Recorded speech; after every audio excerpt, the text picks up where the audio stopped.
Hey guys, welcome back to the channel. So here's what we got going with the Land Cruiser. The HX35 I put on it had way too much lag. It had the factory 12 centimeter exhaust housing, and that caused it to basically not spool up until 3,000 RPM or so. I'm not really sure. I don't have a tachometer.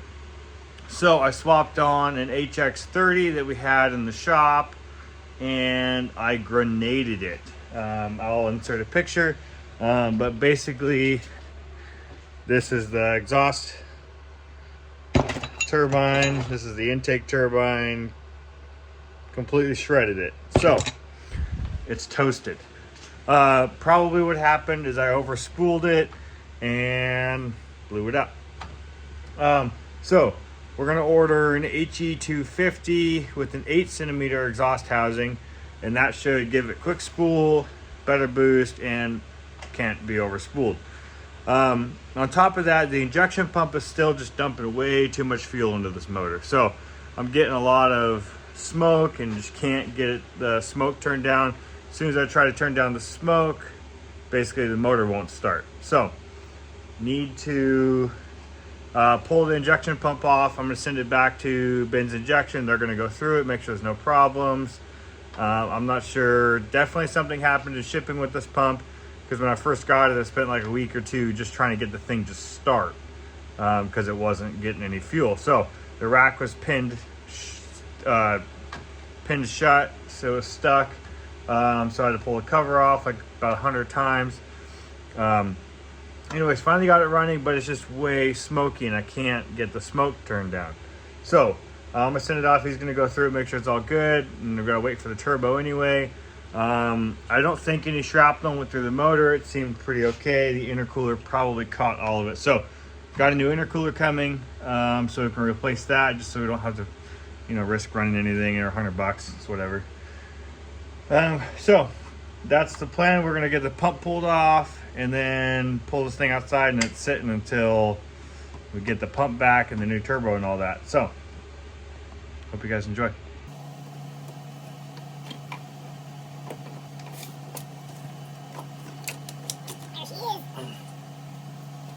And we're back, just like that. It has been 2 weeks since that last video I just had up. Got the new pump, or same pump, but it's been gone through and it should be good to go. I pulled the side cover off just in case, and all the plungers and everything are working. We also got our new turbo. It's pretty, and I'm hoping it spools good, because I want the power when I want the power.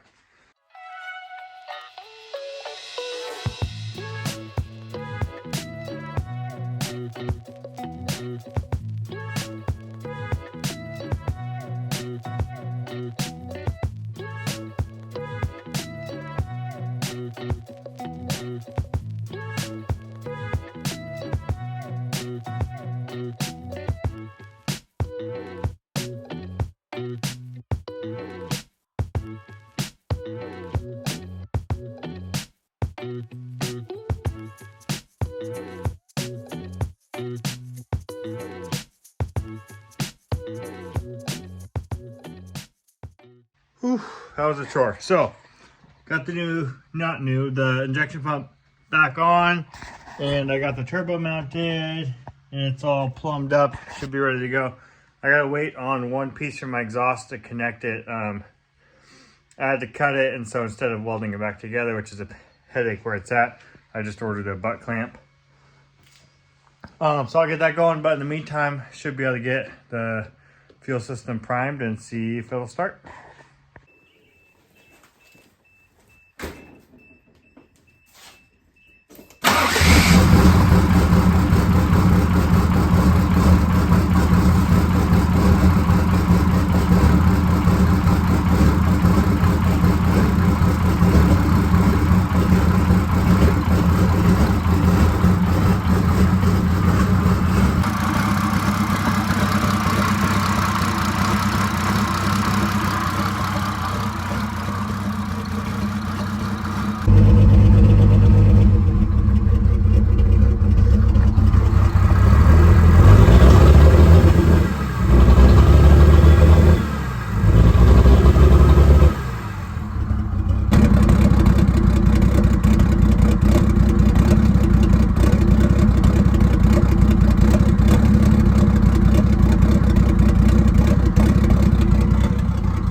Okay, well, I think I did the dumbest thing I've ever done while working on a car.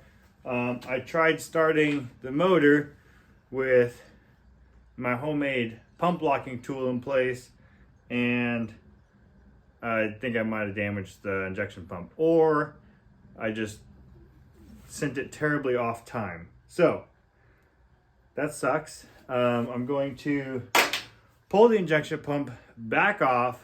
I'm sending it back. The guy who has been working on this pump for me said he's going to send me a whole new pump because I'm still feel like I might be having problems with this one. So he's been super generous and he's going to send me a whole new pump. I'm going to send this one back and hopefully it'll run, because I got it running with this pump after it's been recalibrated, and it's just really, really poppy and won't accelerate and it makes no power. So we're gonna pull it off again, get it sent out and get the new one on, and hopefully we're done having problems.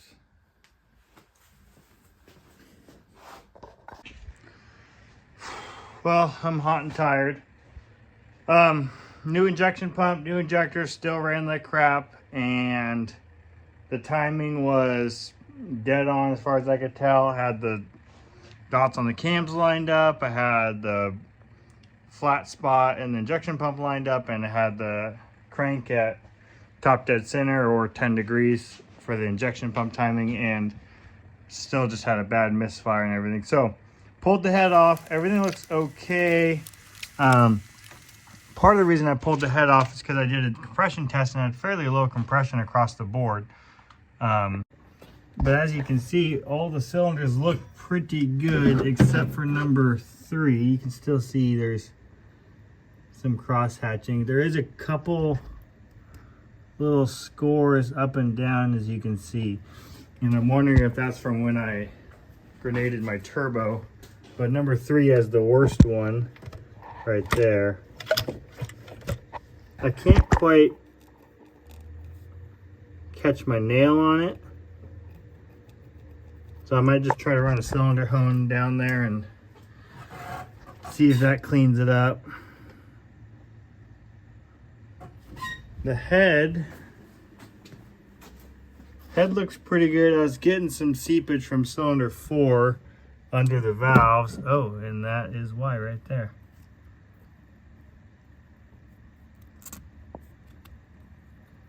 Looks like something beat up the head right there.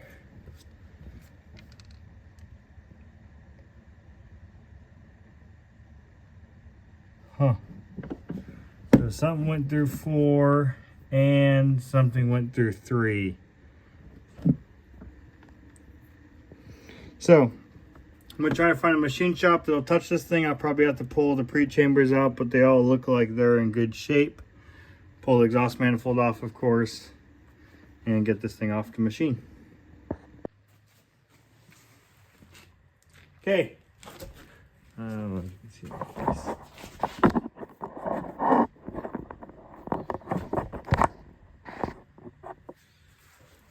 I got my head back from the machine shop and it's ready to go back on the Land Cruiser. So right now what I need to do is clean all of my pre-chambers. This is what they look like right now. I'm inspecting each one of them to make sure they still have, I don't know if you can see that, there's a little ball in there, and that creates a hot spot for the fuel to heat up so it can burn better. So they look like this. I'm basically trying to get them to look a little bit more like this, and that allows them to drop right in place. I'm gonna clean that up a little bit before I drop this in there. But that's basically what I'm doing. Hope you guys enjoy.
Okay, so I just about finished up the head gasket on my OM606, and I'm ready to do some test firing. The reason I did the head gasket, I think I have it in another clip, but I'm not sure, it was low compression, and at one point I'd shoot up a turbo, and so I wanted to do a head gasket just to freshen up the motor, because I'm pretty sure I had some gunk go through the motor. So we're going to do some test starts and see if it works.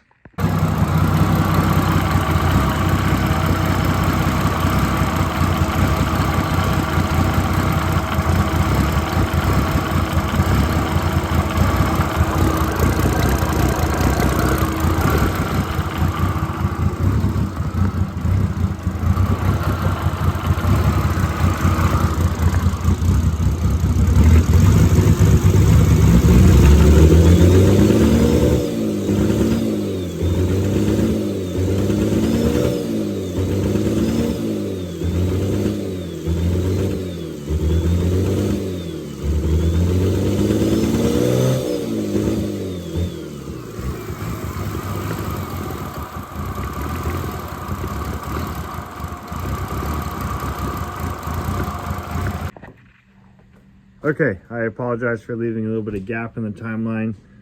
I got the pump or the head back on, got it running, but it's still running like crap, which is frustrating. But I discovered that my crankshaft mark and my camshafts were indicating 10 degrees apart. So I have this dial indicator set up with my homemade extension rod, and right now I'm trying to find true top dead center on cylinder 1. So that way I can know if the camshaft or if the crankshaft pulley just spun or if I jumped a tooth.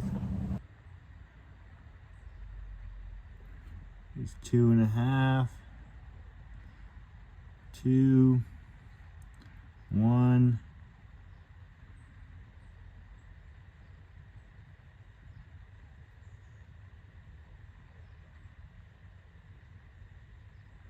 That's gotta be top dead center right there.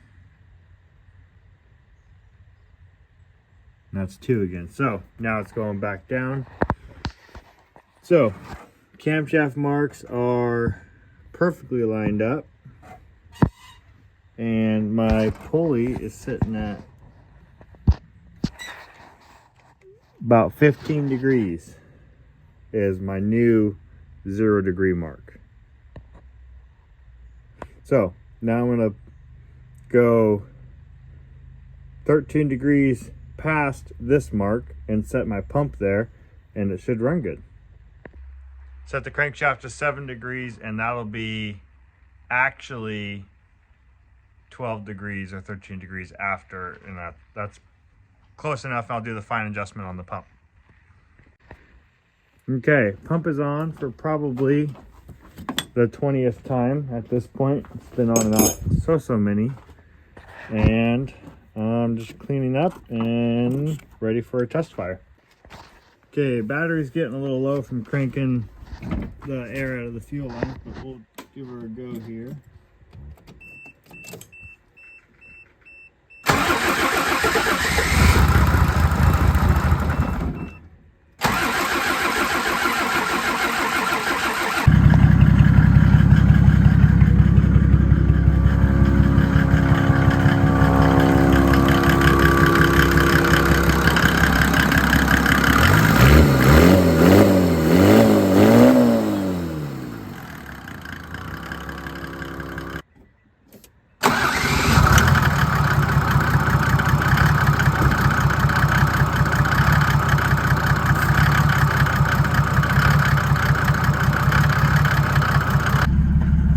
First test drive with the new head.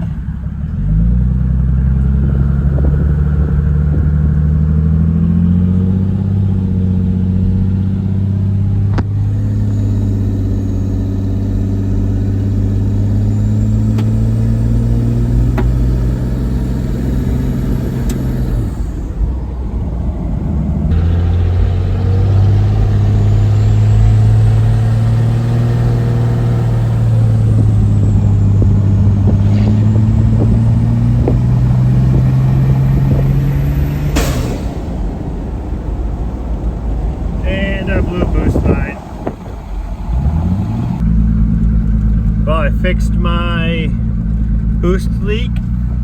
Just the hose slipped off, and now I am trying to tune my transmission controller a little bit and just get this thing dialed in a little bit better.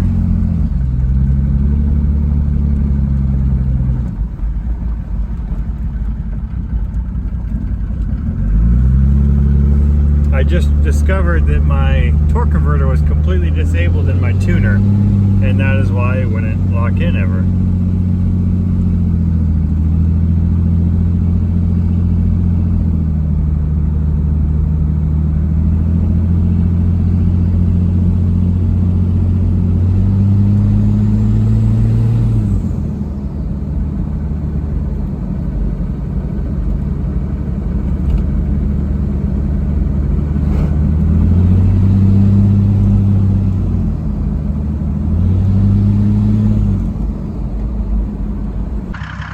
That about wraps it up for the swap videos. I got a couple small things to do, like I want to reroute the transmission lines. I don't like how close they are to the exhaust, and we're running new fuel lines because right now they cross across the back of the truck, over and then across the motor. So I'm just going to run them all the way along the driver's side frame rail, and then that should be about it, other than finding problems and fixing them as they come.